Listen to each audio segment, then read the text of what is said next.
Il nous reste une dizaine de minutes et notre organisation voulait intervenir sur la notion d'urgence palliative. Alors il a un temps très très réduit.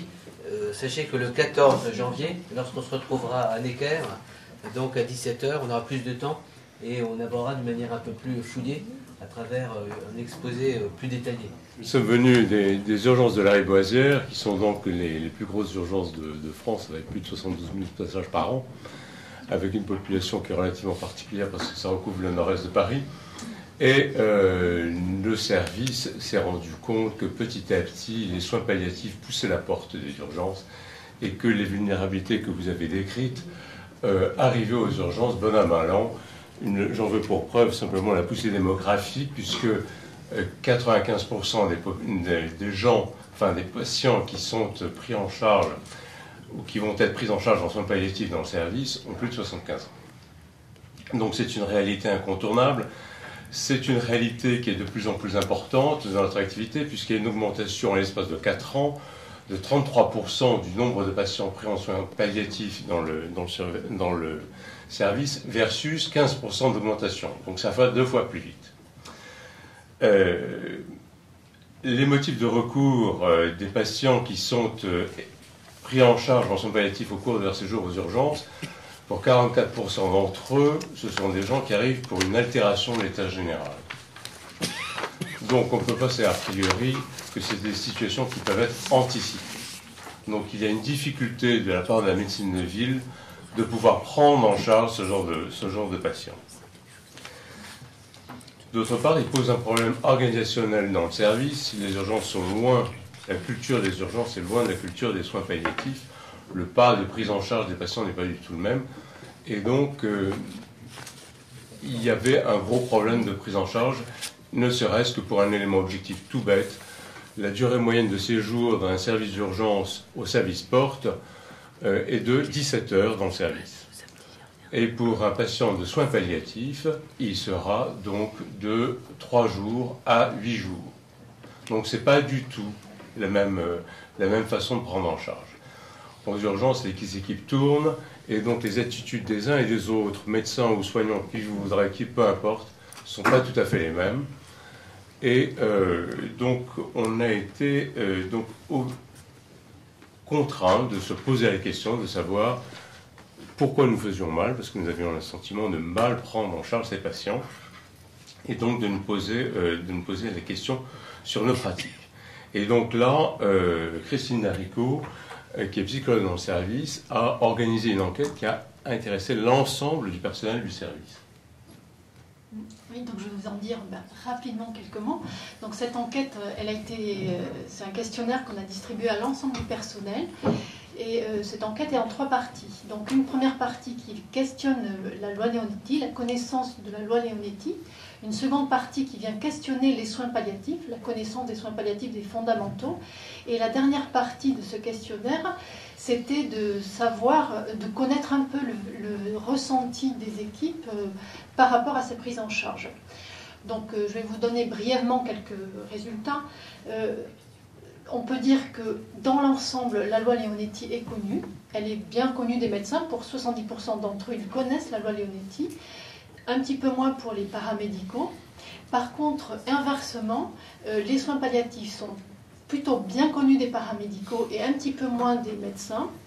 Alors je ne sais pas, c'est peut-être dans la proximité de ce corps à corps qu'on peut débattre de ces choses-là. Et l'autre résultat, c'était sur la dernière partie de ce questionnaire, le souhait d'abord qu'il y ait des réunions collégiales dans le service quand il y avait des patients identifiés soins palliatifs. Notre difficulté, c'était le manque d'anticipation sur l'identification de ces patients, le manque d'anticipation aussi dans le recours à l'équipe de soins palliatifs, et puis le souhait pour les équipes de définir une procédure dans le service pour prendre en charge ces patients. Et enfin, le souhait, mais là de façon homogène, parmi tous les soignants des urgences, c'est d'être formés aux soins palliatifs. Voilà. Ma collègue. Moi, je reprends. Donc en fait, les soins palliatifs, les personnes qui ont besoin de soins palliatifs aux urgences, c'est une réalité. On a en moyenne une personne par semaine qui est, voilà.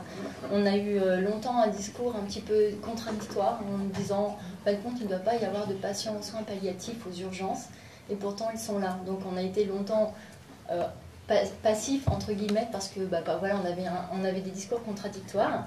Il y avait le malaise des soignants vis-à-vis de ces prises en charge qui n'étaient pas optimales. Et donc il fallait vraiment faire quelque chose, parce que s'il fallait donner un titre, en fait, on aurait pu dire un gros titre, les soins palliatifs égale le malaise des soignants. En fait, on était plus dans une approche technicienne qu'une approche globale du patient. Et dans toutes ces dimensions, en fait, on était mal à l'aise, donc on avait un petit peu peur de faire face aux patients, de faire face à la famille. Les soignants ne savaient pas vraiment ce qui avait été dit à la famille, aux patients, les informations étaient pas connues de tous. Il y avait un manque d'uniformisation dans les pratiques, donc certains médecins appelaient systématiquement l'équipe mobile de soins palliatifs, qui est là, avec qui nous travaillons beaucoup aujourd'hui. Voilà, et par rapport aux soignants, donc c'était culturellement, ils sont plus dans une dimension de tout mettre en œuvre pour sauver, en fait. Donc c'était en fait un petit peu contradictoire pour eux, et c'était une réelle demande, en fait, pour faire face à leur malaise, qu'on mette des choses en place pour réussir une prise en charge de qualité. Donc on essaye, donc depuis le mois de mai, donc c'est récent. Donc on a beaucoup travaillé avec l'équipe mobile, qui a accepté de former notre personnel paramédical et médical. Donc en fait, là pour l'instant, il y a un tiers du personnel qui est formé, en sachant que c'est des grosses équipes de à peu près, avec les médecins, on va être à 140, 150 personnes. Donc équipe de jour, équipe de nuit. Donc voilà, les médecins, infirmières sont gentiment venus, même pour les équipes de nuit. Voilà, en fin de soirée, en fait, ça a été aussi une demande des équipes de nuit. Ensuite, il nous fallait un outil pour recueillir toutes les informations. Et en fait, on en a parlé aussi avec l'équipe mobile qui nous a rapidement présenté une fiche d'engagement thérapeutique, en fait, qui est une vraie réflexion collective où on peut recueillir toutes les informations et où on va définir les types de soins et l'intensité des soins les plus adaptés aux patients, en tenant compte de toutes les dimensions de prise en charge du patient, également de sa famille. Donc voilà, donc tout ça, le travail a été fait grâce à mes collègues. Et en fait, on a noté en fait un réel changement dans le comportement des soignants et un retour positif des familles qui maintenant nous viennent nous voir en disant qu'ils ont été surpris par le temps qu'on pouvait accorder aux familles et par l'investissement. Et en fait, c'est nouveau pour nous d'entendre ce discours. Donc on en est à 6 mois, donc en fait c'est encore en période test. Mais déjà, je trouve qu'on a déjà les effets bénéfiques. Les médecins, en fait, appellent systématiquement, parce qu'il y a une procédure, en fait, systématiquement appellent l'équipe mobile de soins palliatifs chaque fois qu'il est nécessaire. Et en fait, on définit dans la journée même 1 heure, on se concerte. Il y a infirmier, aide-soignant, assistante sociale, psychologue. On peut discuter du patient. On élabore cette fiche d'engagement thérapeutique qui est évaluable et dès le lendemain, en fait, on réévalue le patient. En fait, voilà, il y a une démarche. Donc voilà, c'était pour vous expliquer un petit peu la prise en charge. Merci de ces témoignages. On viendra donc le 14 janvier sur votre travail de manière un peu plus argumentée, avec diaporama, comme vous aimez faire. Mais à l'équerre, on est très bien accueillis pour ça, et puis on a eu déjà d'autres expériences. Alors, sans dévoiler son nom parce qu'il est très timide, le médecin de cette unité mobile de soins palliatifs de la Réboisière nous a fait un superbe texte que je vous incite à lire.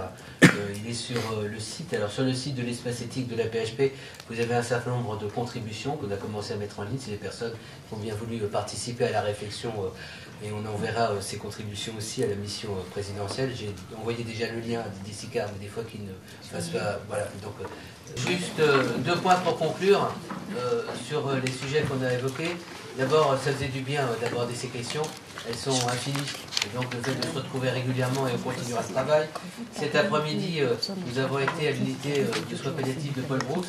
On verrait, on a passé 2 heures à discuter avec l'équipe. Au moment où on dit que les soins palliatifs sont assimilables à la barbarie, c'est un auteur qui a eu ces beaux mots, et que la palliatologie, le palliativisme est assimilé à la... C'était important aujourd'hui de se rendre dans une unité de soins soins palliatifs et de voir exactement ce qui s'y fait, ce qui s'y défend. Et dernier point, je vais vraiment vous remercier les unes et les autres d'être là ce soir, mais notre sentiment personnel, c'est qu'au-delà du débat sur la fin de vie, c'est vraiment un débat sur la vie démocratique dont il est question. Et nous, on est moins préoccupés de la question de la mort que de la dignité de la vie de la personne dans un cadre démocratique. Et on attend avec impatience,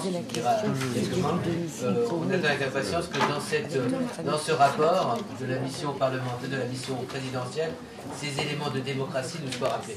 Ensuite, à chacun de prendre sa position, mais dans un cadre respectueux des plus vulnérables. Donc merci à tous, et puis l'aventure continue.